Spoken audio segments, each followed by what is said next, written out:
صاحب ایک اور بڑا اہم سوال ہے، کیونکہ آپ جو ہے وہ پلاسٹک سرجن ماہر ڈاکٹر ہیں. اگر کسی حادثے میں روڈ ایکسیڈنٹ ہوتا ہے یا کچھ اور کسی مشین میں آ کے آپ کا ہاتھ کٹ جاتا ہے، بازو کٹ جاتا ہے، انگلی یا کوئی بھی اعضاء کٹ جاتا ہے، تو کیا کرنا چاہیے؟ جی اس کے لیے یہ بڑا امپورٹنٹ ہے.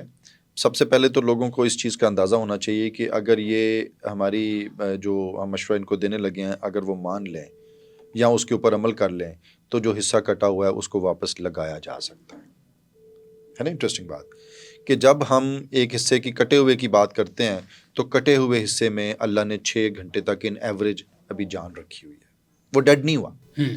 6 گھنٹے تک ہم نے کیوں کہا؟ 6 گھنٹے ان ایوریج کی بات میں کر رہا ہوں. جب گرمیاں ہوتی ہیں تو آپ دیکھیں نا، گوشت ہوتا ہے ہم فریج میں رکھتے ہیں، باہر نہیں رکھتے کہ خراب ہو جاتا ہے گرمیوں میں. سردیوں میں تھوڑی سی اس کی شیلف لائف بڑھ جاتی ہے.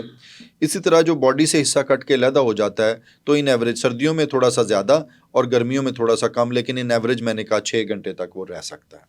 لیکن اس کو ہم پرزرو کر کے اگر ڈاکٹر کے پاس لے جائیں اور ڈاکٹر پلاسٹک سرجن ہو تو وہ لگا دیتا ہے. میرے پاس لوگ آتے ہیں، میں نے بے شمار ہاتھ، انگلیاں، ٹانگیں، کان یہ لوگوں کے کٹے ہوئے شاپروں میں آتے ہیں، میں واپس لگاتا ہوں.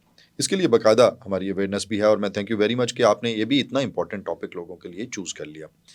اب اس میں ہوتا یہ ہے کہ جب حصہ ایک کٹ کے علیحدہ ہو جاتا ہے تو جو کٹا ہوا حصہ ہے اس میں سے بلیڈنگ تو نہیں نہ ہونی، بلیڈنگ تو بندے سے ہونی ہے. اب جو حصہ فرض کریں انگلی کٹ گئی ہے تو جس حصے سے بلیڈنگ ہو رہی ہے اس کو تھوڑا سا دبا کے اس طرح سے پکڑنا، یا اس کٹے ہوئے حصے کے آگے کپڑا کوئی صاف لے کے، یا اگر گاز مل جائے آئیڈیلی تو وہ رکھ کے دبا کے رکھنا تاکہ بلڈ لاس نہ ہو.